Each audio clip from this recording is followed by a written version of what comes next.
La révélation de cette élection ? Ce mercredi 23 mars, Cyril Hanouna présentait un nouveau numéro de Face à Baba. Pour l'occasion, l'animateur de C8 recevait sur son plateau la candidate Les Républicains à l'élection présidentielle Valérie Pécresse. Un long entretien sur lequel Cyril Hanouna a souhaité revenir dans Touche pas à mon poste ce jeudi 24 mars, et qui n'a, semble-t-il, pas convaincu tous les chroniqueurs.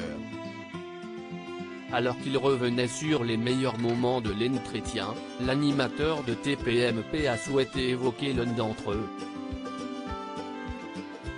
Parmi les duels très forts hier soir, il y avait le face-à-face avec Fabien Roussel, a-t-il lancé, avant se laisser aller à quelques confidences au sujet du candidat communiste. Alors je ne fais pas de politique, mais moi, Fabien Roussel, si est-il vraiment mon coup de cœur de cette élection. Je l'adore. Cyril Hanouna, tu l'écoutes, il parle, tu es happé. Cyril Hanouna a ajouté qu'il ne comprenait pas pourquoi il n'est pas plus haut dans les sondages. Je l'ai trouvé incroyable.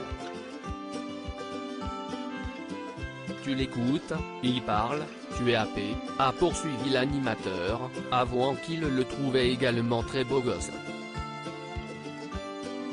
Face à lui, Géraldine Maillat a tout de même tenu à apporter une nuance. Il était très mauvais au tableau. Sur Staline, si on le met du bon ou du mauvais côté, il a dit j'hésite, a déploré la chroniqueuse.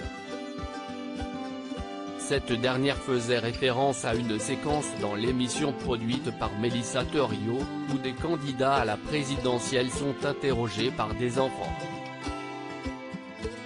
Dans celle-ci, Fabien Roussel s'est prêté à un jeu, classifier des figures communistes actuelles ou historiques entre camarades et pas camarades. Alors que le leader du PCF tenait dans sa main le portrait de Joseph Staline, il a semblé très hésitant. D'un côté, il a participé à la libération de l'Europe. De l'autre, il a été responsable de millions de morts dans son pays avec la création des goulags. Donc je ne sais pas comment on peut faire, a-t-il lancé, avant de demander aux élèves, qu'est-ce ce qu'on retient de lui ? Qu'il a tué des millions de personnes, lui a alors rétorqué l'un d'entre eux.